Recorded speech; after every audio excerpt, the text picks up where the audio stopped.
Welcome to the Ad Nauseam podcast, where classical gourmands everywhere can finally get their fill. Join us for a delectable discussion of Greco-Roman civilization stretching from the Minoans and Mycenaeans through the Renaissance and right down to the present. And now, ladies and gentlemen, here are your hosts, Dr. David Noe and Dr. Jeff Winkle. Welcome, Ad Nauseam listeners, to episode 99. Jeff, did you ever think we would get here? No way. I mean, I was shocked when we hit 15, to tell you the truth. Honestly? Yeah. You were ready to hang up your podcasting cleats at episode 14? I didn't think it would make, no, actually, the truth is, yeah, of course we made it to 99. Yeah, exactly. You weren't ready to shuffle off into the locker room? I was thinking about it this morning, though. I thought, wow, almost 100 episodes. That's right. I felt really good about that. You did? Yeah. Did it make you excited? It did make me a little excited. Okay. And so I'm looking forward to the next 100. I am too. Yeah. The next 100. Wow. Yeah, it's fantastic. From humble beginnings to what? I don't know. And well, soup to nuts? Something like that? Something like that. Okay. But you think about the hours that people could waste just having our voices on in their headphones. Someone said to me recently, I won't name that person. They know who they are. Yeah. And it hurt. Something along the lines of, I'm glad I won't have to listen to your voice at 1.5 speed anymore. Ouch. Ouch, man. Yeah. Man, I hope you're not friends with this person anymore. Not anymore. Okay, yeah, No. that's it. Yeah. So, Dave, what do we got on? What's on tap today? We're back to the Aeneid. Fantastic. In the words of Bruce Springsteen, we're about to go down, down, down, down, down, down, something like It's that. one of my favorite lyrics of his. What is the name of that song? I think it's We're Going Down. We're going down. Yeah. Okay. So we are at the entrance to the underworld, and we are about to descend. Yes, we are. Right? We're about to take the escalator from the food court to the shoe store. Down to the DMV, isn't that what's down there? No, it's worse than that. That's the Homeric view of the underworld, remember? That's right. A Pain in the Nequia, parts 1 and 2 Exactly. from the Odyssey, book 11. Yeah, the Roman Underworld is quite different. Yes, I like the way you have described it already here in the script. You described it as a department store, right? Yeah, or a mall. A mall? Yeah, exactly. Okay. Yeah. Where you can find everything you don't want. Exactly right, but it's very well built and very well organized, as you would expect from a Roman shopping area. That's correct, Yes. because you can hardly get those words out. I'm with you, buddy. Boy, it's been one of those weeks, hasn't it? Me too, man. You can smell the approach of Smarch. Oh man, here in September. Yeah, it's sunny out there today, but we're getting a bit of that touch of that lousy Smarch weather. Yeah, it's lurking, right? Kind of like a locus amoenus. Right. The weather is daring you to think it's pleasant because boom, it'll turn on you in a moment. Fall. I love fall, but it always kind of makes me a little bit nervous because you never know what you're going to wake up to. Yeah, you'll come around the corner and there's winter, right? Slap you in the face. That's right. Speaking about slapping people in the face. Yeah. We have a shout out, don't we? Yeah, we're going to slap this guy in the face? No. This guy is a mensch, let me tell you. Tell us about him. So this is my good friend Buster, and that's not his real name. His real name is Harry R. McLeod Jr., and I met this fellow back in, it must have been 2000, 2001, when I lived in Virginia, the great state or commonwealth, I can't remember, of Virginia. Buster is a tall, fun-loving, intelligent, goofy kind of guy that, instant friendship was formed right Fantastic, there. yeah. We used to play tennis. You say, you want to play tennis, Dave? Yeah, let's play tennis. We go out. He'd start serving, and he would start chanting at me, no bagel, no bagel, no bagel, no bagel. What? He said, a bagel, like a zero. It's like 15 love, 15-0. Yeah. A zero is a bagel, right? Oh, start chanting at me, no bagel. No bagel. Yeah. Man. So we played some tennis. Yeah. You're a tennis player? Do you still play tennis? Not very much or very well. Have you played it since Buster? A couple times. Okay. Yeah, I used to be somewhat fleet of foot. What is the epithet for Achilles? Podas ocus, fleet with respect to his feet. Yes. Right? So I could do that, but not so much anymore. Gotcha. Oh, yeah. We got to take up the table tennis, which I understand you fancy yourself quite good at. I mean, I think my best days are, again, behind me. That's good to know. I used to be fleet of the flick of the wrist. Interesting. Back in the day, I still love it. Ping pong is all in the hips, Really? Oh, yeah. That's where you develop the power. Really? Got to pivot at the hips. Is that right? I can see this is going to be an easy win for me. No, you're just making me uncomfortable. You're going to roll right over. Hey, let's talk more about Buster. All right. Harry R. McLeod Jr., Buster. He says, Jeff, what does he say? He says, I have thoroughly enjoyed listening to what has become one of my favorite podcasts. Well, let's stop him right there. Exactly. What more needs to be said? One of his favorite podcasts? Oh, I missed that. See, I can find the insult anywhere, whereas you just see a compliment. I do. But now, we could We could edit this. Become his favorite podcast. Let's of all take time. that out. Right. Okay. Buster says, I have thoroughly enjoyed listening to what has become my favorite podcast. Yes. He says, I attempt to utilize the time I walk my 4 dogs. My gosh. Yeah. It's like being pulled in a chariot. He's got one attached to each limb, I understand. The quadriga that they used to ride, the four-horser. Yes. Right. That's what I'm picturing. By listening to various podcasts, David reminded me recently of Ad Nauseam, and after the first episode, I was hooked. The episodes are engaging, educational, and entertaining. I've learned a great deal and enjoyed doing so. Residents of Raleigh, so he's a North Carolinian He's now? a North Carolinian, Okay. yep. May have seen a 6'4" man walking his dogs while pondering, laughing, or asking Siri what a word means that Dr. Noe just said in an episode I'm listening to at the moment. Yeah, I think he's being a little modest there because I think he's taller than that. Really? He's approaching more like 6'6". Wow. So it's a big guy. A tall drink of water. Being pulled by 4 dogs while he's listening to classics. Yeah, I like that. Almost, it reminds me of it's almost a G.K. Chesterton type image. Oh, really? Yes, kind of like a bizarre, kind of absurd image of walking down the street chasing his hat or something like Right. that. Yeah, I like that. Right. Yeah. I think of more of who's the guy in the underworld? We're going to come across him today. He's his skin is stretched over 9 acres as a particular kind of punishment. Oh yeah. Oh, but I'm forgetting his name now. Maybe it's Tifoius. I can't remember. So that's how you're picturing Buster here. Well, maybe being pulled in 4 directions by dogs. Well, he's trying to listen to the podcast, but he goes on. Yes, please take it away, David. Oh, he says, I can only remind them, meaning the listener, of what Caesar taught us. Milan, that is.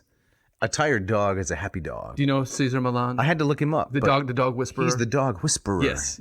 So you know this guy. I do. What do you think? Well, my mother-in-law was kind of enamored of him for a while, and Okay. so she would tell me about Caesar. I've never watched him, but she was very impressed with his advice on how to train your pooch. How to train your pooch, Yep. right. He says, so leash up your pet. So leash up your pet and hit play. I like that. Your dogs will be tired and happy because you won't want to stop listening to this podcast. Wow. And then he ends with these words, Jeff.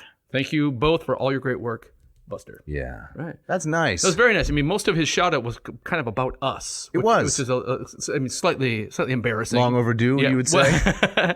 No, I mean, I want to know more about Buster. He seems like a great guy. He is a great guy. Yeah. Yeah. The guy, I mean, he's a mensch, right? You sit down and have a beer with this guy, you won't stop laughing. Fantastic. Just a side-splitting, fun-loving guy. It's rare to meet people like that. Oh, yeah. I wish I were one of those people. Although I wouldn't want to spend much time with myself No? if that were the case. No. Oh, gotcha. Yeah, too much enthusiasm and cheer.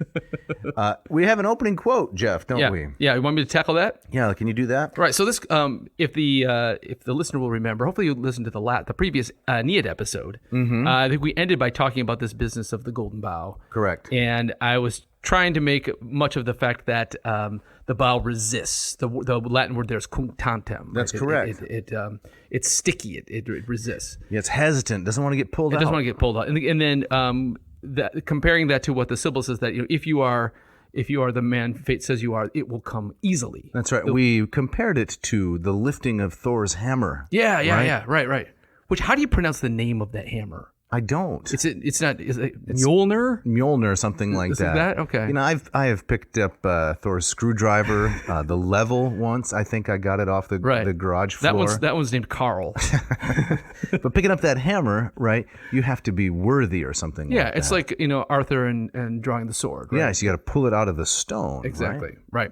So it's one of those kind of folkloric kind of rites of passage. Right? Correct. If you can't do this, then you are not chosen. Well, it's just like another classical reference. Would you like here? Please. Theseus, right, is actually the son of Aegeus, the king of Athens. He has to lift up that great rock, under which are his sword and his sandals that were hidden there. It's a test of his paternity. Yes. You lift up the rock, the feat of great strength. Now you are legitimately the son of the king. Tokens of your identity. Right. It's Cinderella's slipper. Did you have any of those in your coming of age and the Winkle coming of age? You've taught us about the nerdtastic moped before. You told us about that. Yes. I mean, I had lots of moments that were character building. Okay. Right? I didn't. Nothing like if I pass this test, now I'm a man, right? I didn't sit astride the JCPenney Pinto moped and say, now, let me inherit my kingdom. No, there wasn't anything. No, there was like more that. pain to come. Really? Right. That was my ride I took. That was my catabasis. Okay. Right. Okay. So, how about you? I mean, did you have kind of? Oh, yes. Now I am a man. I've done this. Maybe when I had to fill out my own tax form for the first time. My first 1040, something like that. Yeah. It wasn't pleasant, but yeah, this is real now. I'm adulting. You've crossed right? a threshold. Correct. There's no going back. Right. Isn't there someone who can do this for me or just accidentally throw it away? Right. No, it's on you. It's on you. Yeah. So there was things like that. Yeah. My first A- in a Greek class. Oh. Yeah, after a long string of B pluses, A-. Okay, I've worked. Something's about to happen. I thought you were going to say after a string of A. I thought there was some humble bragging going on the other side of the table here. Well, I think it was humble bragging. Yeah, okay. Because I actually got up to an A-. But Oh, okay. we've talked about this before. I don't remember. It's Yeah, been 100 episodes, Dave. I can't remember everything. Right. How I was, just a B+ at everything and Oh. not good at anything, mostly because of laziness. So when you got that A-, you thought, okay, I can do I this. can do this. It can turn it Exactly. around. Right. So that was a rite of passage kind of thing. Yeah. I pulled at that A- and it reluctantly gave way and broke off in my hand, you Yeah. might say. Yeah. No, I like that very much. Thanks. Way to pull it back. Yes. So one of the things that makes, of course, this rite of passage so interesting is that it doesn't really quite seem to fit the pattern, right? He doesn't easily lift the rock. He doesn't easily draw the sword from stone. It resists. So the question is, what does that mean, if anything? And so the opening quote here comes from an article called The Hesitation of the Golden Bough. Okay. And this is by a man named Franz Steiner Verlag. Is that right? Exactly right. I like that It's name. German. Right? Verlag. He's way past Nettleship. Yeah. Yes, exactly. So this comes from the journal Hermes from way back in 1968. Wow. Yeah, neither of us were alive before then. your time and mine. Yes. Yep. And Mr. Verlag writes, it is naturally inviting to connect the hesitation of the bow with some of the other elements in the Aeneid that indicate a divided attitude to the destiny of Rome and the cost of empire. So that's kind of when I think I said in that previous episode. I remember. I thought I had this great idea Right. that people had noticed before, but zillions of people have. Yeah. And, well, in addition, though, when we get to the end of the epic, we have to talk about the various interpretations. Yeah. And it strikes me that this interpretation coming out in 1968, what's happening in 1968? That's the fevered pitch of the Vietnam War. True. Right? And so I don't think Verlag is an American necessarily, I'm not sure, but there's a lot of doubt about the value of empire and order and warfare. So it seems to me, I'm getting ahead of us a little bit, that a lot of the interpretations of the Aeneid from this era have jettisoned the traditional interpretation, which is that Aeneas is full-on celebrating the Augustan regime. I'm sorry, did I say Aeneas? Vergil is full-on celebrating the Augustan regime. And instead, these interpretations are questioning Vergil's motives and alignment with Augustus's ideas. And he's secretly trying to subvert the whole Pax Augusta by saying, well, look at the casualties, that line the landscape. Yeah. And I have to say, as I will later, I'm skeptical of that a little bit because the interpretations, they kind of fit the generation too closely. That's a really interesting idea that, even Mr. Verlag never intended that. He's speaking through the lens of his own times, right? So, no, I'm very persuaded by that. I think I would say that, I'm with you. I think the interpretation of saying that Vergil is subverting the Augustan project, it goes a little bit too far. Right. I certainly see Vergil that's saying, yes, this great destiny, but also look at the great cost. Yes. So he's being honest about the cost of this, while at the same time celebrating the Augustan project. It can be two things. Yes, that's true. Right. As a counterpoint, some of the interpretations coming at the end of the 1940s, some of those interpretations that we will look at, they're rosily patriotic, right? Coming off the heels of World War II. Exactly. Yeah. The forces of good have crushed the forces of evil after a long slog.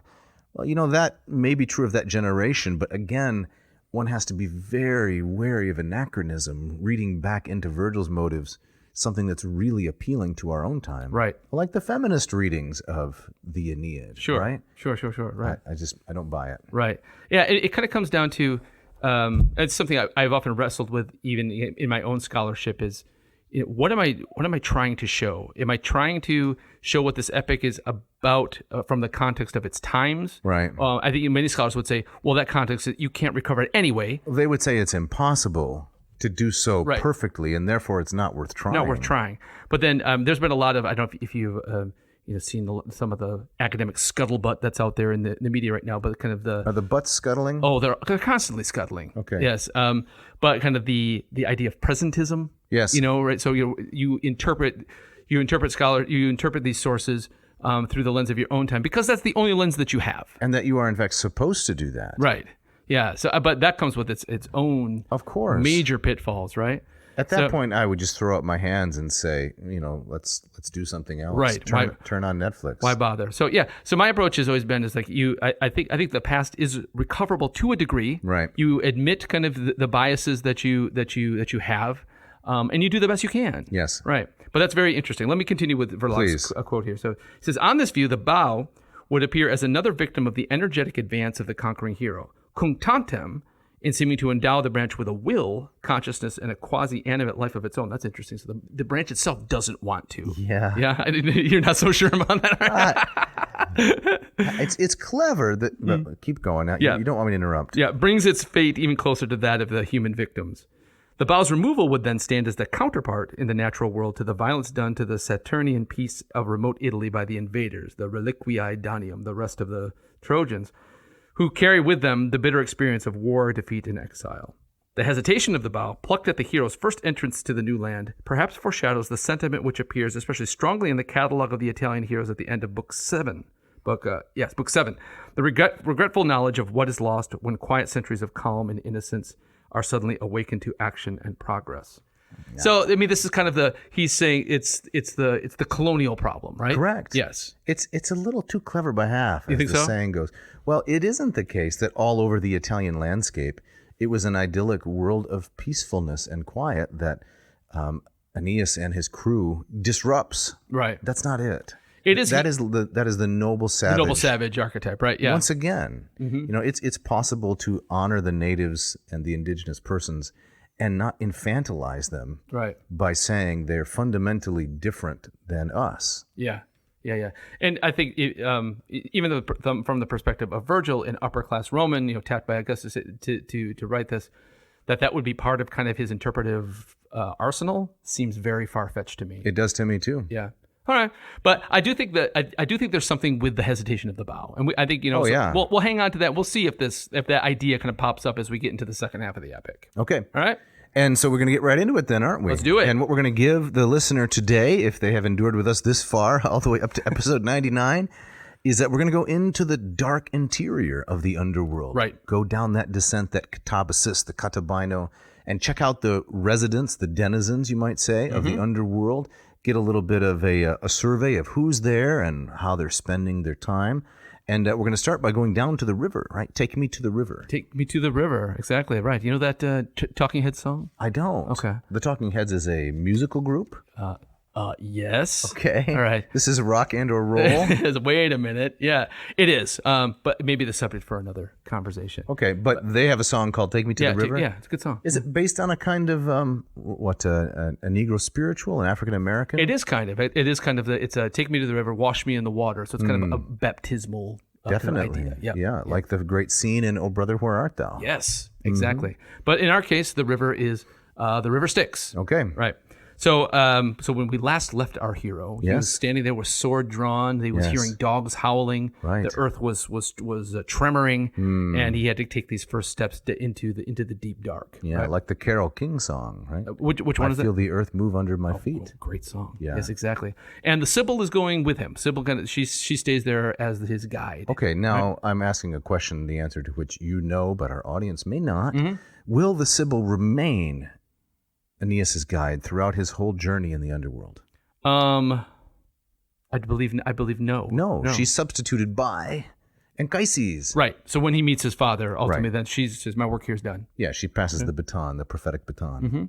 She's also the one. Apparently, she's carrying the bow. So she kind of puts it in her kind of her European carry-all, zips it shut, and produces it at the proper moment, as we'll see. Right. Great. Yep. So so this is it's one of these.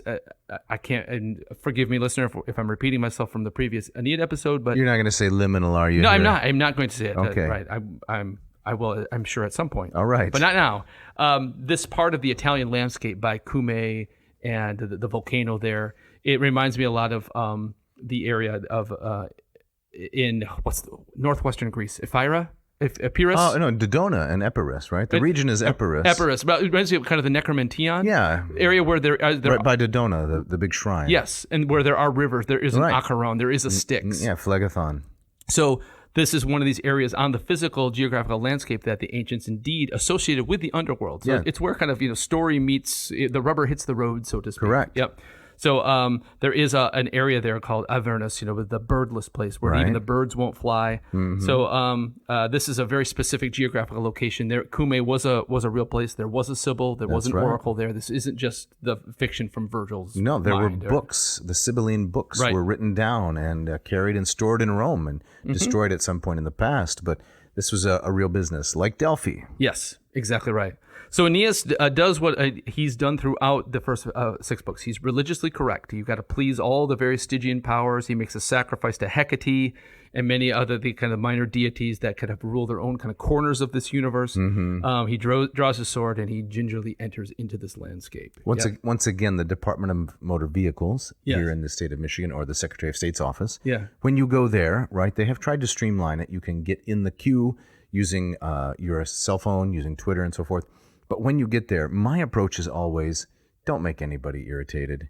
Pull the number, wait in line, right? Go up to the counter, behave yourself. This is not the time to try to be witty or clever or to impress anybody. Right. Because they have absolute power. Right. They can send you to the back of the line. Exactly. And you can't go to some other Department of Motor Vehicles to get your car registered. This is it. Right. So that for me is the metaphor, right? Yes. Aeneas's devotion to ritual, kind of a mindless, very bureaucratic, let's just do this right, is because there are no options. Exactly. It's like going through customs or TSA. Right. Just follow the rules. That's right. Do your song and dance and get through. That's right, because you don't have any choice. Right. So Dave, you want to read us some Latin here? I would love to. Let's hear it. Thank you. So this is line 273. Vestibulant ipsum primis quin faucibus orci, luctus et ultri ces passuere cubilia curae, palentes quabitant morbi tristisque senectus, et mediset malasvada fames ac turpis agestas, terribiles vi su formae letumque labosque. I love that internal rhyme there, letumque labosque. That's great. Tum consanguineus leti soperet mala et, oops, I messed it up. Oh, flew too close to the sun. Tum consanguineus leti soperet malamentis, gaudia mortiferum quod versin lumina bellum. Oh, limina bellum. There you go, Jeff. Yeah, we go. Ferdrei quel menidum talamet discordia demens. And last, we perdeum cri nem vitiis innexa cruentis. There's some horrifying images and personae there, right? Incredible. Right. Well done. I mean, there was lots of elisions there. There were a lot of elisions. Yeah. Which, as the listener may know, an elision is when two Latin words in the line, they have a special combination of vowels and consonants, and so the words are collapsed together. And you have to say them with a little more rapidity. Right. What would be the musical equivalent? Because that happens, right? Where two notes kind of blend or they carry over a measure. Right. I mean, that's very common in certainly pop music, right? If you need to cram something to fit the meter, I can't think of an example off the top of my head. Well, there's a number of words that are contracted, like ever becomes air, never becomes ne'er. Right. Ain't, right? Mm-hmm. I have no problem with that, right? Am not. This is cumbersome. Let's get it down to one syllable. Right. Ain't. Or in it.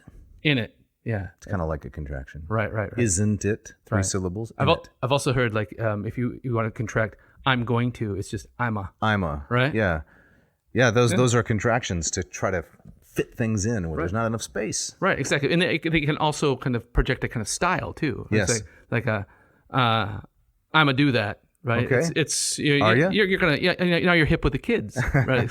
Right. So let me I'll give you Stanley Lombardo's wonderful translation and a bit more. Too. All right. So just before the entrance, in the very jaws of Orcus, grief and avenging cares have set their beds. Pale diseases dwell there, sad old age, fear, hunger, the tempter, and foul poverty, all fearful shapes, and death and toil and death's brother sleep, guilty joys, and on the threshold opposite, lethal war.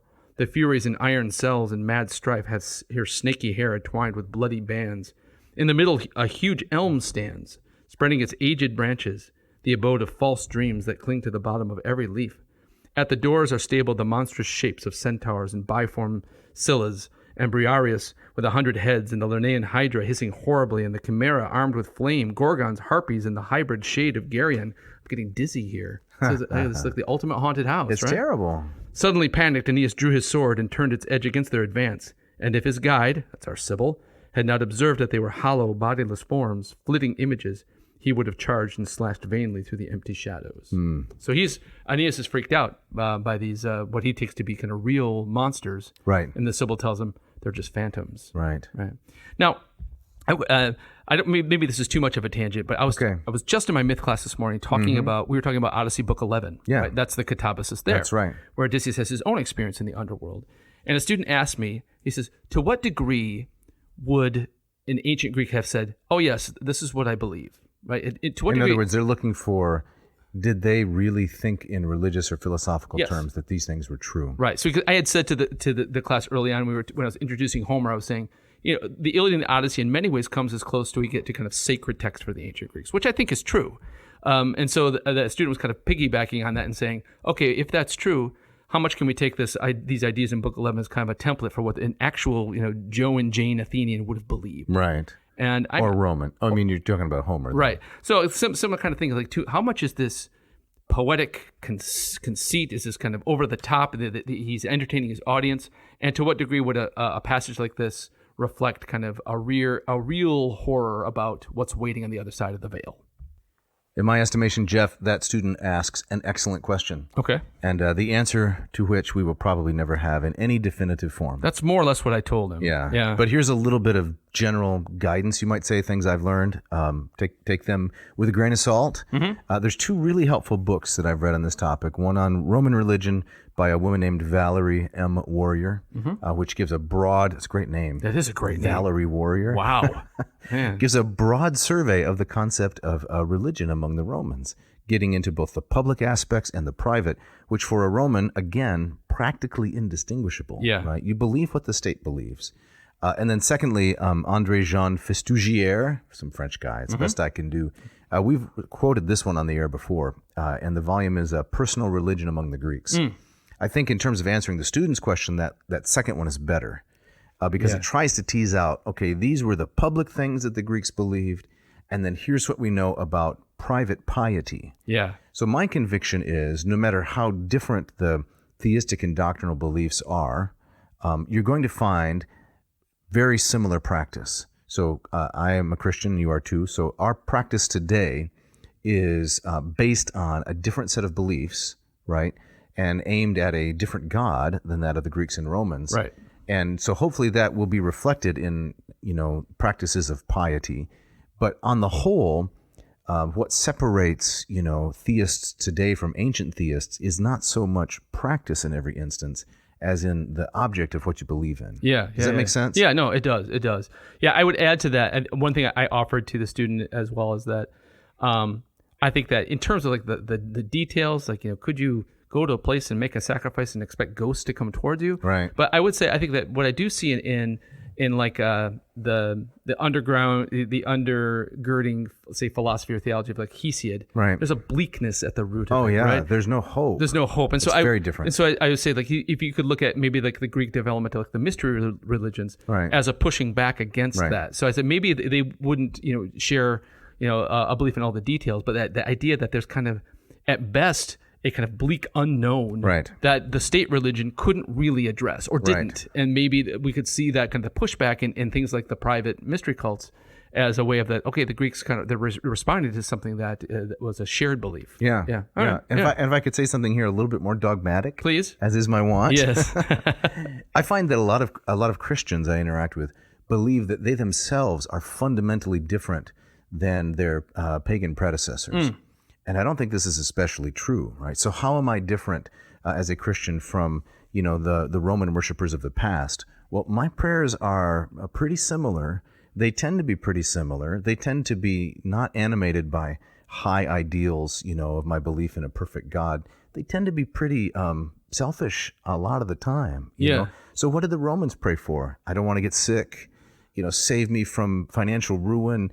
Make sure my kid gets into this or that college, right? Right. So our prayers, though we believe in a different God, they're really, really similar. Yes. And the reason that I think it's worth making this point is the difference between a true and false religion has less to do with the individuals practicing it than with, the individual who constitutes that religion. Right. You see what I'm saying? Sure, absolutely. It's easy to be very proud, especially as post-Enlightenment people. Right. Those Romans were all superstitious pagans. Are you sure you're not quite superstitious? Exactly right. That's always worth examining. Sure. And I think that for many Christians, and even in my own thinking, I find myself kind of fall into this trap of not really accepting the idea. Oh, I'm saved by grace. There's nothing that I can do to kind of affect my own salvation. Right. But you fall into kind of the divine Santa Claus trap, right? Yeah. It's a checklist. Of right? course. I need to keep the Pax Deorum through my actions today. Yeah. I think there's something rituals. very human of kind of falling into that. Absolutely. Like I have to earn my own way to this. Right. And so in that way, that's not different from the ancient approach at all. Yeah, because human beings will be human beings. Yes. Throughout history. That's my conviction, at least. Right. Yeah. That's good stuff. All right. Yep. All right. So did you want to talk about this huge elm tree? What's going on there? When I read this morning, I completely forgot about that. But it's where false dreams are kept. Yes, in the middle. This is Lombardo. You already read it, but we'll repeat it. A huge elm stands, spreading its aged branches, the abode of false dreams that cling to the bottom of every leaf. That is so evocative, right? Isn't it?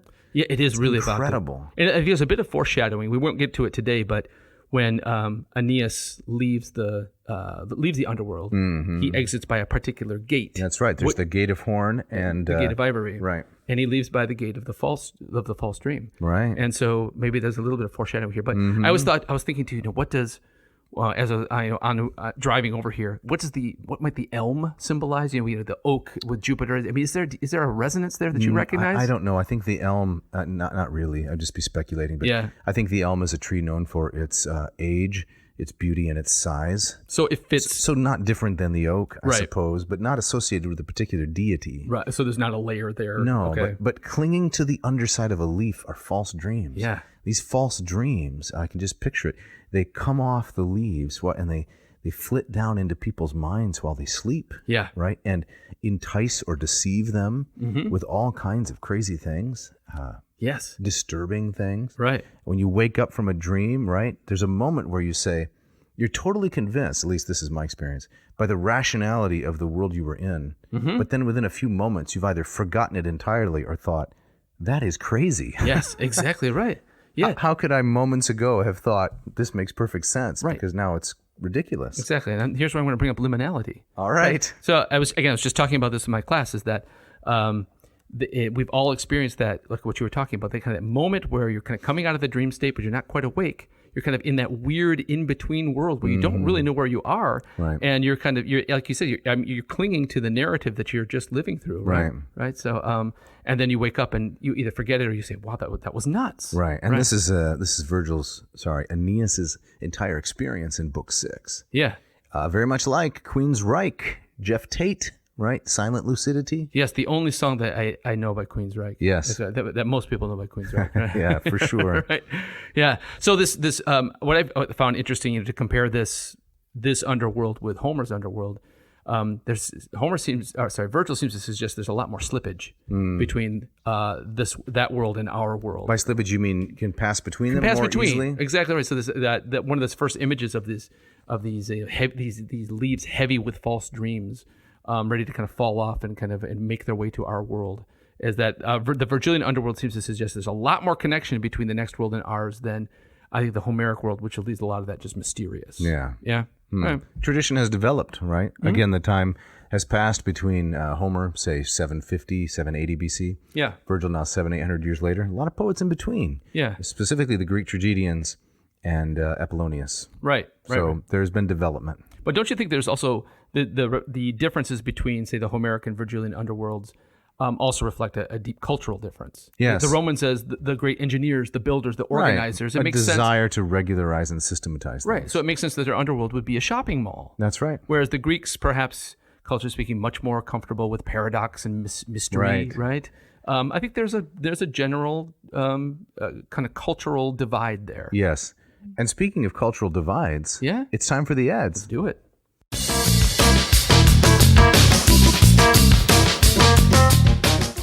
This episode of Ad Nauseam is brought to you by the great folks at Ratio Coffee, and Mark Helwig in particular. That's correct. He's the genius behind this, right? Yeah, the entrepreneur. Right. So do you know, did Mark Kennedy handcraft and design all that stuff? Or does he have a crack team? Well, he has a crack team, but he had to do all of the initial grunt work. Man. The guy is not an engineer. Yeah. He is also not an artist. This is not to say he doesn't have a lot of those skills, but he had a basic liberal arts training. So this is not a commercial for what you can do with the liberal arts. Maybe it's a commercial for what you can do when you put your mind to it. Right. But Mark just said the coffee machine, the home coffee machine, has not really advanced in our lifetimes. Yeah. I'm going to do something about that. He sat down and did the hard work, and he had support, but he's come up with really a work of art. He has, and knowing that background makes it even more impressive what he's been able to do. Lots of trial and error, studying the designs of others. It's how many attempts did it get Edison to make the light bulb? Right, or the Wright brothers to get off the ground? Right, I think 600 different filaments he tried. Yeah. Mark, he's done a lot better. That's fantastic. I just compared him to Edison. And I compared him to Orville and Wilbur. That's fantastic. Yeah. And I do so proudly. So so this morning, my ratio 8, it's a beautiful work of art that sits there on my countertop, it produces the perfect cup of coffee for me every single morning. I go from the bloom to the brew to the ready. I pour a cup of coffee. I bring it up to my wife. She's always happy to get a cup from that machine. Would you say that the best part of her waking up is ratio in her cup? Oh, we can't steal that. Isn't that some other? Isn't that like Pfluger's coffee? I don't know. Yeah. Did she give you a dark, sparkling look? It was great, and my cup was great too. Dave, what about you? Did you use your ratio machine this morning? Oh, yes, I did. Yeah, I did, for sure. I ground up the beans. I got a nice, strong grind. Yeah. And no more mass produced coffee for me. No, it went up through the metallic veins. Yes. Where are we headed here? We're headed to the brackish tang. Wait for it, listener. Wait for it. Yes. And the water came down at about 200 degrees Fahrenheit into the cone. Through the Fibonacci head? Through the Fibonacci shower head. Yes. Right. And then, boom, what did we have? You had the perfect cup of coffee. No, we had the bloom stage. Oh, the bloom stage. That's right. Yes. Sorry. I'm getting too excited about Good this. grief. Yeah. Right. Yeah. So, listener, if you want to No, we're not done. We're not? What's going on? No. Oh. And then the water went down into the hulking flagon, right? The kind of thing that you could store plutonium in. Of course. And after the off-gassing. Yeah. And what was it that was off-gassed? It was the nasty CO2, which you don't want anywhere near your coffee. No, you don't. That's what makes it harsh and bitter. That's where the tang of brackishness comes That's right. This was sweet and mellow, like a glass of wine. Yeah, every single time. Okay, now we can go to the So, good stuff. listeners, do yourself a favor. Go to ratiocoffee.com, RATIO. Type in the coupon code ANCOV4. That's correct. So that's ad nauseum, ANCO, coffee, and Victor 4. Victor 4, and that will get you 15% off either the ratio 6 or the ratio 8, or both if you want to get them. And you might say, Jeff, Dave, this is not an inexpensive coffee machine. Well, you're right, but a lot of you brew coffee every day, serve it to your guests and friends. This thing is an investment. It is. It does not wear, it does not tear. It lasts a long time. Long time. So, yeah, it's worth it. Check it out. This episode of Ad Nauseam is also brought to you, dear gentle listener, by the good folks at Hackett Publishing. Hackett. Jeff, where are Hackett's offices? They currently have offices in Indianapolis, Indiana, and also Cambridge, Massachusetts. And how long, Jeff, have they... So this is a quiz, quiz. Yeah. How long have they been purveying high-quality, inexpensive literature to the public? I believe that this is their 50th anniversary year. This would be their golden bough, you might say. Yes, exactly. Their golden anniversary. Yep. And what do you like about Hackett? And you can't answer. Okay, you ready? Yeah. It's part of the test. You may not mention the attractive covers in your answer. Oh, I can, but it's one of the things I love the most, though. No, I don't go all liminal on us. Okay. The cover is liminal. It's when you get on the inside, you get the juicy pulp of the book. Right. Well, let me tell you this. So, Okay. had a student come to me and said they were having a little trouble getting the particular textbooks for a class of theirs. And I said, what's the trouble? He said, well, it's not so much the trouble, it's how much they cost. And he showed me this paperback textbook, which was going to cost this young person $185. You've got to be kidding me. And it was just criminal. Right. $185? Yes. That's the cost of one credit at the institution. Seriously. Yeah. Seriously. So that's exactly the problem. you're not going to find it Hackett. Okay. So I would say if I can't talk about the attractive covers, You can't. It's You can't mention the cover of the Bacchae with Elvis on it. my favorite. You can't mention the Moonshot, which is what's the Odyssey. The Odyssey, another good one. You can't mention the Normandy Landing, which is the Iliad. That's right. I can't mention any of these. What's on the cover of the Aeneid? It's the Vietnam Memorial. Oh yeah, you can't mention that either. In DC. Yes, exactly. It's right. all a big litotes.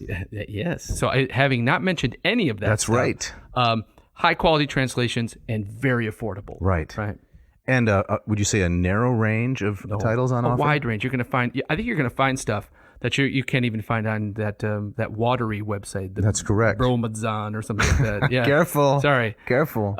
Yeah. So they have a huge selection. It's not just the classics. They have a great collection of classics. They have multiple translators for the same book. Mm-hmm. World philosophy. They've got Latin American studies. They have Asian studies. Islamic studies. Incredible span. Yep. So the listener should, again, do themselves a favor. Go to hackettpublishing.com. You find the books that you want. Take some time to look around. They have a huge selection. And if you type in the coupon code AN2022, what does that get them, Dave? They're going to get, 2% off and 3 times the cost of shipping? 20% off. 20% off. And free shipping. Free shipping. You can't beat that. You cannot. You get 2 things out of that. You get some great quality literature inexpensively, and you also get the opportunity to support this podcast. That's right. Which we really appreciate. We do. So we can keep purveying to you these interesting tales of classical lit and the world. Yes, hackettpublishing.com.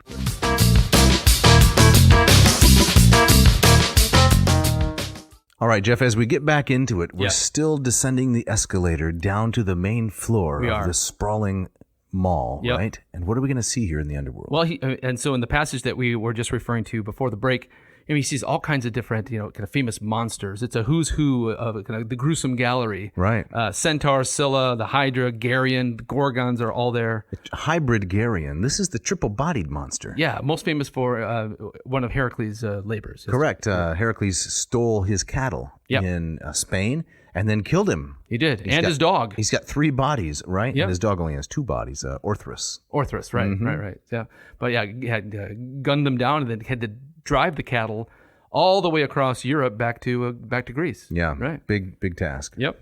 So we see him down there. The Harpies is kind of the ultimate kind of creepy haunted house. But we as we just learned, they're phantoms. Right. And the Sibyl helps Aeneas realize that. But then he gets to the river. Okay. Right. And who takes you across the river? I think as I found with my myth students, it's one of these things that a lot of people know. Even if they can't name him, they say, "Oh yeah, you have to get in the boat." That's correct. And get across. Take me tonight to the river and wash my illusions away. Something like that. Yes. Well, did you get the reference? It's like half. That's the song by Styx, by the band Styx. Which song? Show Me the Way. Oh, Show Me the Way. Yeah. I'm sure you hate it, right? It's awful. So much schmaltz. It's awful. There's some Styx songs I like, but that is so cheeseball, right? But yes, by the aptly named band, right? Styx.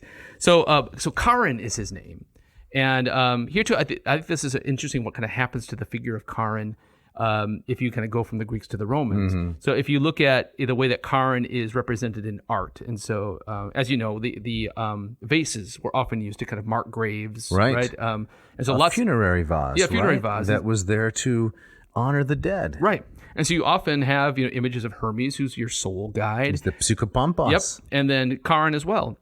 And if you look at the depictions of Charon, more often than not, he's kind of a guy with kind of a ratty cloak, and he's got a cap that marks him as a slave, and he's just kind of a schlubby guy that has kind of a nasty job to do. Okay. But when we hear about him, say maybe like, be careful.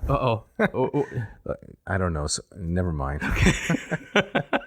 I was thinking of someone who's got a nasty job to do. I was thinking of the guy that holds the sign along the highway. Oh yeah. As for the road repair, the person just stands there holding the sign. Oh yeah. Stop, go. I'm not sure it's possible to look any less interested in your work. That is an awful job. But the reason I didn't want to say it is because hopefully we have some listeners like that, and you called them schlubby, so I didn't want to do that. Exactly. I think by extension, you're the one who called him schlubby. Right? I was talking about Charon himself.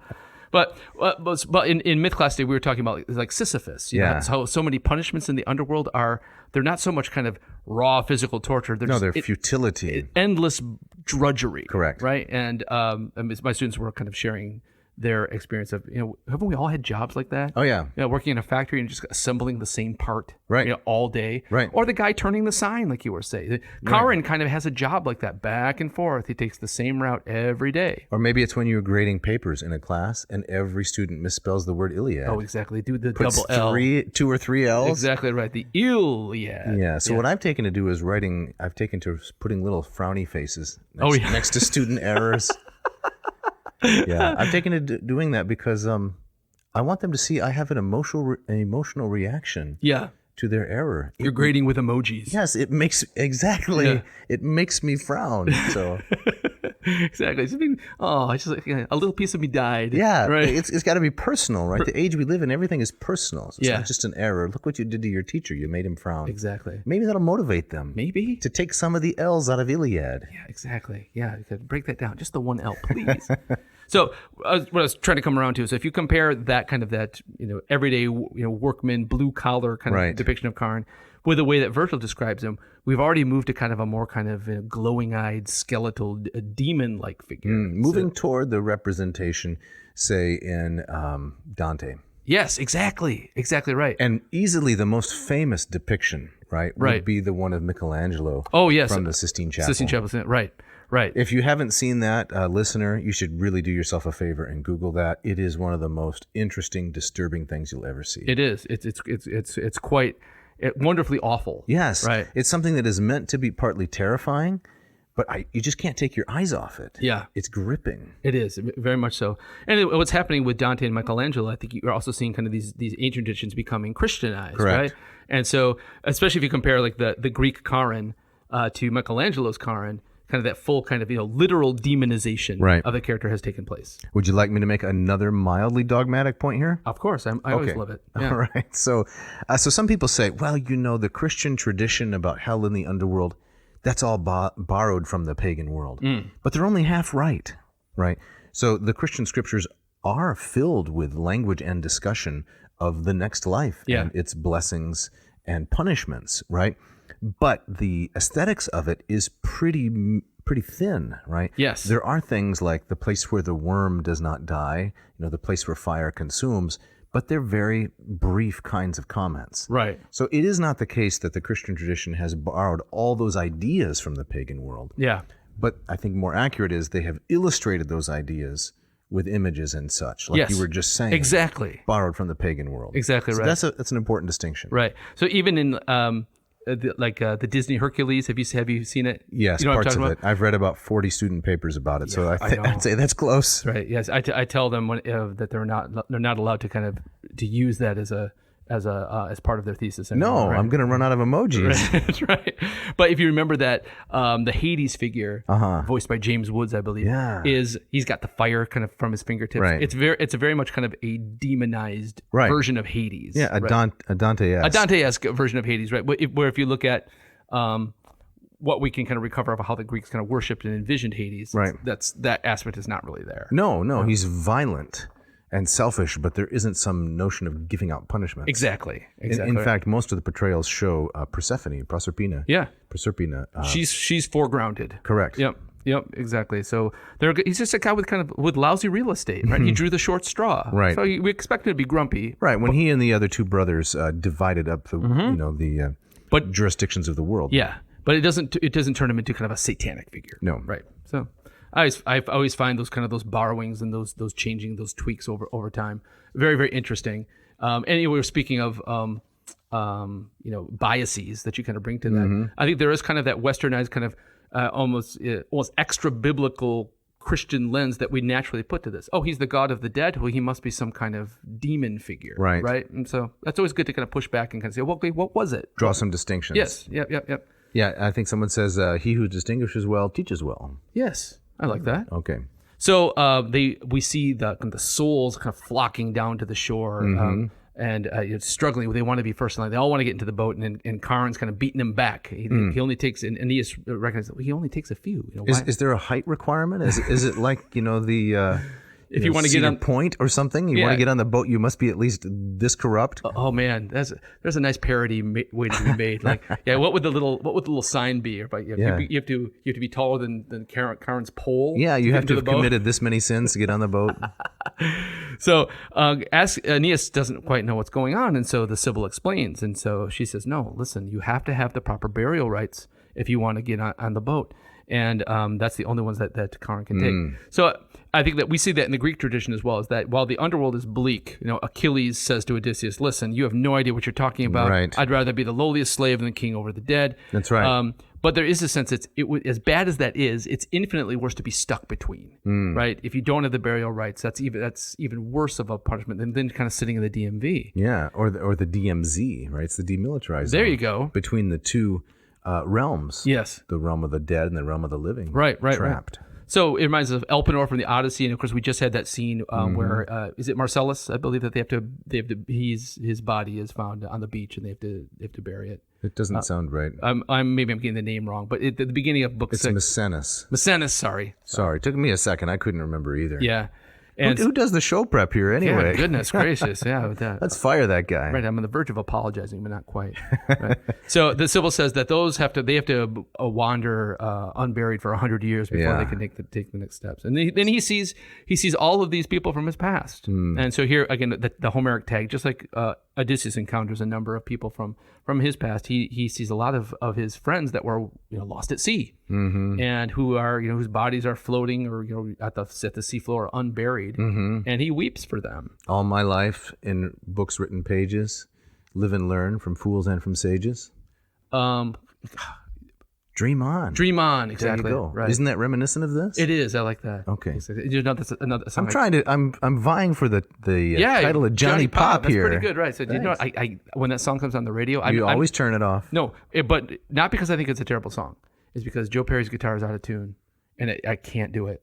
You can't listen to off-key music. They should have re-recorded that. You've been listening to my off-key rantings for 99 episodes now. Yeah, and I've been meaning to talk to you about it. So one of the figures that he sees there is the ghost of Palinurus, which the audience will remember is the ship pilot who fell off. Got thrown into the drink as a sacrifice to Neptune. Exactly. And Aeneas addresses him. How about a little more Latin here? Absolutely. Okay. This is line 341. This is where it starts. Sic prior ad loquitur quis te Palinura deordrum eirdrapuit no bis medio qua sub aequora mersit dic acanam qua mehi falax haudanta repertus hoc unord responsane mum de lucid Apollo qui forte pontin columem finisque canebat ventur drausonios en haec promissa fides est. Very nicely done. It's beautiful, isn't it? Thank you for the compliment, but honestly, the very nicely done belongs to Vergil. This is so beautiful. Yeah. I just have to effuse a little bit about the beauty of this language. I love the two imperatives there. Dic aga. Like, right. Come on, tell me. Get to it. Get to Dic it. aga. Right. It's so desperate. That's what I want to say at the DMV, right? When they're about to hand me my new license plate. Dic aga. Dic aga. Right. That's going to get you tossed, though. Yeah. Come on, get to the point. So this is Lombardo again, which translates, again, and this is Aeneas speaking. Palinurus, what god tore you from us and plunged you into the open sea? Apollo, never before found false, deluded me when he foretold that you would escape the sea and reach Ausonia. Okay, so apparently there was that doesn't seem to fit with the prophecy. Right. And we know the rule of prophecies, they have to come true. Right. So Palinurus speaks and explains. He says, Delphi did not mislead you, my captain, nor did any god drown me. The rudder I was holding to steer our course ripped apart, and as I fell headlong, I dragged it down with me. I swear by the wild sea, I was not so afraid for myself as for your ship. After that, stripped of its gear and its pilot overboard, it might founder and sink in the heavy weather. 3 stormy nights the south wind drove me over boundless seas. So we learned that Penelus didn't just drown right away. No, he's floating out there. That's awful. Like those many movies with sharks and swimmers and so forth. Yeah. That makes my skin crawl. Right. As the 4th dawn broke, I rode the crest of a wave and sighted Italy. I fought my way toward land and thought I had safety in my grasp. I hooked my fingers on a crag of shore, but weighed down by my dripping clothes, I was easy prey for a band of marauders. Let's stop a minute. Yeah. Why would the gods do this to him? I don't know. This is awful. Exactly. They allow him after 4 days to float all the way to shore. He grips the land, and then what happens? And then he's kidnapped. He's a band of marauders. Beat him senseless. This is awful. Yeah. Wind and surf now roll my body along the tide line. So the marauders killed him. Right. Yeah. And by the sweet light in the air of heaven, by your father, by the promise Iulus holds, save me from these woes, Aeneas unconquered. Right. So he's begging, like Elpenor, right. bury my body. Yes, and just to review, Elpenor fell off Circe's roof in the Odyssey and lay dead and undiscovered in the bushes. Right. And nobody seemed to notice that he wasn't on the ship. See, that's the difference. That's the difference. That is a big you difference. Get into the car with your family. Do we have everybody? Right. We got everybody. Right. Exactly right. Otherwise, Odysseus. I'm sorry. Yeah. No. Please. Go ahead. Well, Odysseus has no concern for the other men. Right. Aeneas is a very different character.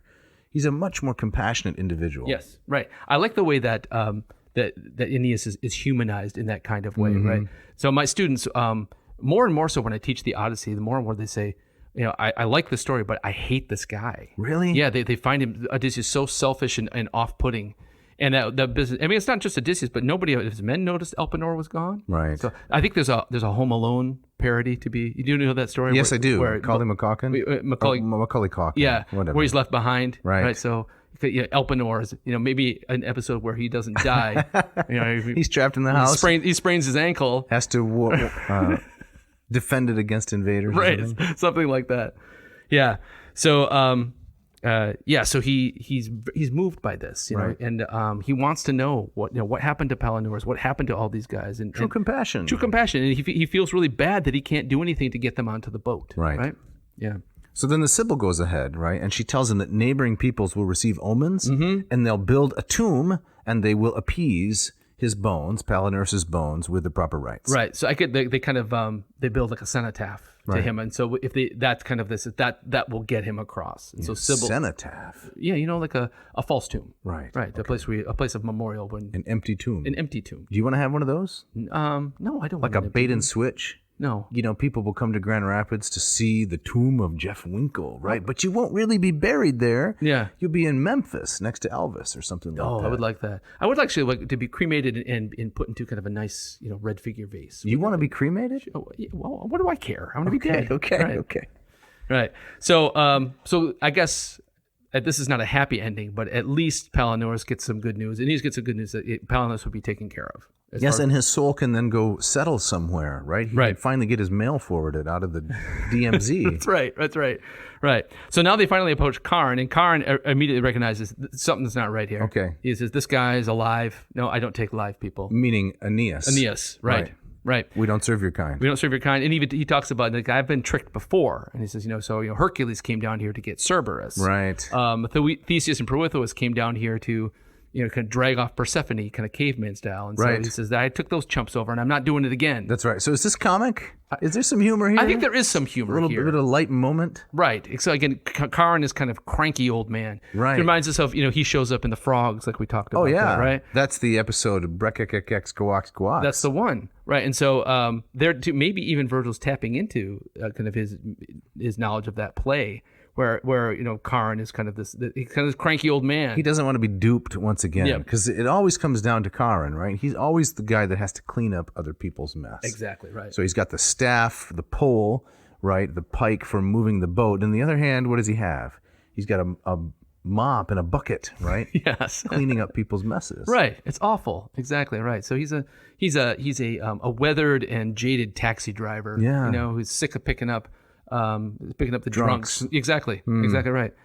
But then the Sibyl kind of produces the trump card, and she whips out of her European carry-all the golden bow. The golden bow. Right. So she says in effect to Charon, you don't like the particular task you've been given. What do you think of this? Yes. How you like me now? Right. She whips that out, and how does he respond? He says, he shuts up and he says, yep, never mind. He bows before the bow. He bows to the bow and he takes him across. In the stern of the ship or in the...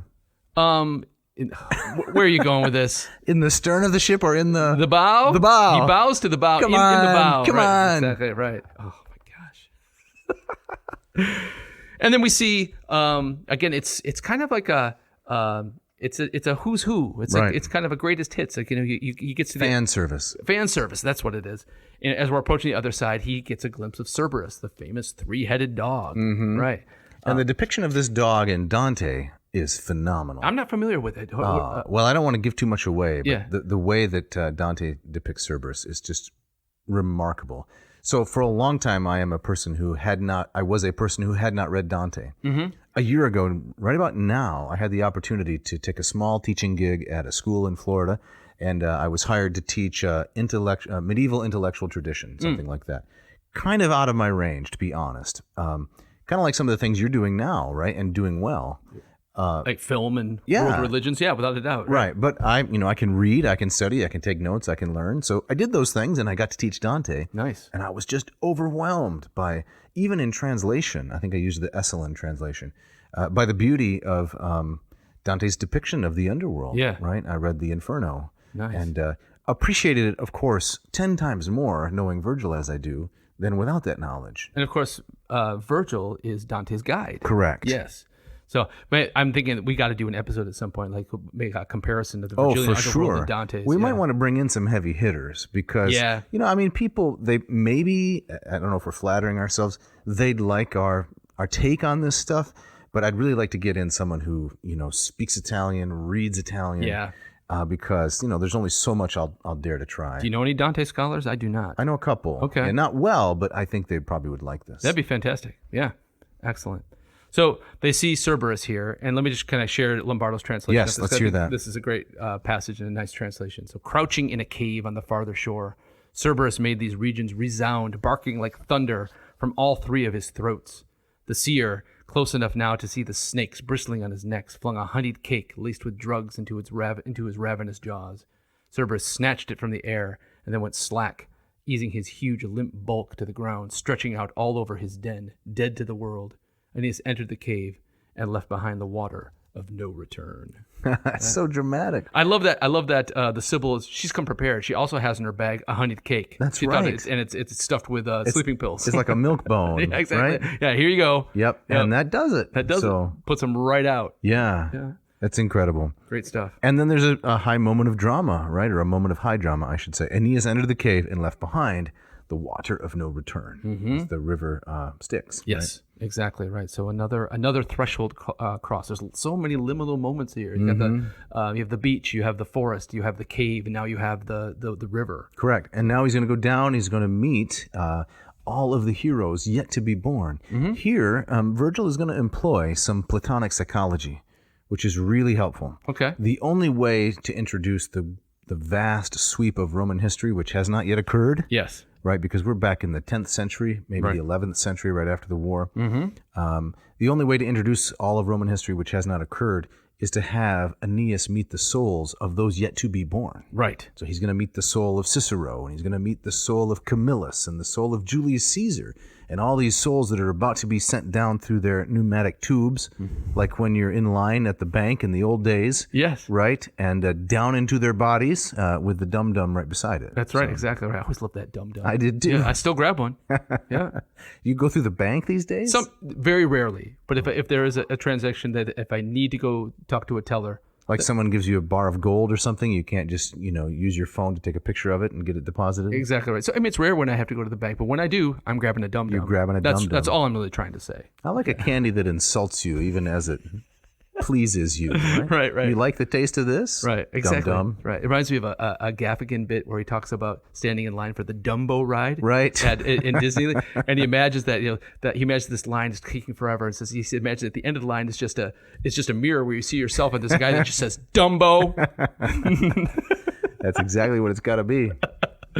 Well, that wraps up this episode. What are we up against it? Yeah, we are. I don't feel like we've gotten very far into the book, Jeff. Help me out. Well, we're taking our time. Okay. It's just that it's so rich, as we talked about. Yeah. And I'm coming back to the Aeneid now after a number of years away from it. I just recognized that, man, it is so packed with stuff that I would rather err on the side of taking our time. I would too. And doing it well. Right. But we do have to get out of here. We got to get out of here. Right, so as always, we have some people to thank. But before we thank them, I want to say something about the Moss method. I'd like to talk about both my Greek and Latin offerings, if that's okay with you, Jeff? Yep. Okay. So for Greek, this program is called the Moss method, and it takes you from neophyte to erudite. Thank you, Jeff. What it is a Greek program. I'm pretty sure it's unlike anything else on offer on the internet, and this is why. It is an enormous, a tremendous value. In Module 1, you get 40 video lessons where I analyze these 40 amazing stories written by Charles Melville Moss, interesting stuff, some of which deals with the themes we're talking about today. And I teach you the alphabet, syllabification, pronunciation, how to put endings on verbs, nouns, adjectives, pronouns, the whole 9 yards. It's all there. And you take the tests, the quizzes, you do the assignments. There's really more than I can describe in a short amount of time. Yeah. But I know what you really like is... I like the Office hours. What's a Office hour? That's where the people who have signed up for the course, they can actually meet with you. Right. Yes, once per week. On Fridays, as it turns out, we get together and we read some Greek together, whether it's the New Testament or Homer or Plato, whatever you like. And that comes with the program. So not only can you have a self-paced, expert, and accessible approach to the language, but you get to consult my expertise. That's fantastic. And you get to meet people from across the country and around the world, That's right? correct. Yeah. We're also studying Greek with you at the same time. Fantastic. So I'm a serious student of the language. I like to think of myself as someone who's a little farther ahead in learning than the beginner. I think that's a modest thing to say. Mm-hmm. And I can be your psychopampos, your soul guide into the world of Greek. So mossmethod.com. That's correct. They can check out a bunch of free stuff that's there. Bunch of free stuff. And consider signing up for this wonderful course. That's correct. And as well... You got a Latin course. Yeah. So this is the Lingua Latina per se illustrata, the course built by Hans Orberg, the great book sold by our sponsor, Hackett. And this program as well takes you ab initio, from the ground up. If you've never studied any Latin before, this is a painless... joyful way to get into the study of Latin. Fantastic. This is $199. We're up to 30 instructional videos now where I am interacting with a live audience of students. You can learn to love these other students. They're charming people. And you can be, sitting in on a classroom and learning all of the material without all the pressure of being in the classroom and according to your own schedule. Fantastic. So if someone is interested, what should they do? They should go to latinperdiem.com/LLPSI, and take a look and see if it's for you. They also get weekly office hours with me to ask anything you want to about the Latin language. Fantastic. All right. Well, Jeff, we need to thank some of the wonderful people who help us out in the production of these little shows. Yes. First and foremost, Miss Mishka. Miss Mishka, yes. She is the one who puts it all together, makes us sound better than we actually are. She is the filter for our Instagram photos, as it were. That's right. Right. She's kind of like the Sybil, right? She is kind of like the Sybil. Yeah, she takes the golden bow and she says, I'm going to fix that, Yes, right? exactly. So, as always, great thanks to Mishka. And then also to Scott Van Zen and Ken Tamplin for the blistering music that you hear throughout the podcast. Right. Yeah, I like that rock and roll. I do, too. Mm-hmm. I like that rock and roll, too. Yes. And what are we doing next week, Jeff? Well, next week is the 100th episode, Dave. Wow. So are we doing the greatest hits? We're gonna try. Okay. Still unsure whether we're gonna have it all together in time. But okay. We have people working all over the globe. Not really. Yeah. Tirelessly. Yeah. Toiling in underground caverns with the help of the Cyclopes, forging the lightning bolts and the invisible helm of Pluto and so forth. Right. Trying to find the best of. I don't envy them. To put together this cheesy clip show. Imagine 100 episodes of ranting and raving. Oh, man. Nonsense. It's crazy. Yeah. But we've come this far, and I'm like I said at the beginning, I'm looking forward to the next 100. I am too. Yeah. I am too. So, Dave, I believe you have our gustatory parting shot. I do, and this comes from an author that a lot of people are very fond of, one Clive Staples Lewis. Ah, yes, right. And this is from the first book. I know it's not the first in the reprints, but it's the first. Yes, I gotcha. The Lion, the Witch, and the Wardrobe, right? Yep. And this is in the voice, you got to hear this in the voice of the incredibly disturbing Tilda Swinton. Oh my gosh, that portrayal is isn't that good? Yes, yeah. She plays the Ice Queen, right? So good. The White Witch. Yep. And this is what she says. "It is dull, son of Adam, to drink without eating," said the Queen presently. "What would you like best to eat?" "Turkish delight, please, your majesty," said Edmund. Yes. Now, do you remember, Jeff, when we were in Greece with Christiana Dimitra, yes, right, our wonderful guide, our Sybil in Greece? Yes. Do you remember what she said about this? I don't remember. I mean, I vaguely kind of know where you're going, but remind me. Sure. So, like many of the things we encountered in Greek culture, they are Turkish. You remember Turkish coffee? Oh, yes. And I said, "Oh, Christiana, is this Turkish coffee?" No. This is Greek coffee. This is Greek coffee. I said, "But it's just like No, it's not. It's Greek coffee." Very proud. And then I said, "Do you have any Turkish delight?" No. We have Greek delight. That's right. Remember, it's a box of like gelatinous cubes. It's awful in my opinion. You don't like it? No, I don't. I liked it. That's another reason I didn't like Edmund. Like, really? That's your jam? I could only eat one, but it's a gelatinous albuminous cube, right? Dusted with confectioner's sugar. Exactly. And I think it swells up to 10 times the natural size once you ingest it. Exactly right. No. That's Greek delight. The Greek delight, right? So, thanks for listening. Thank you.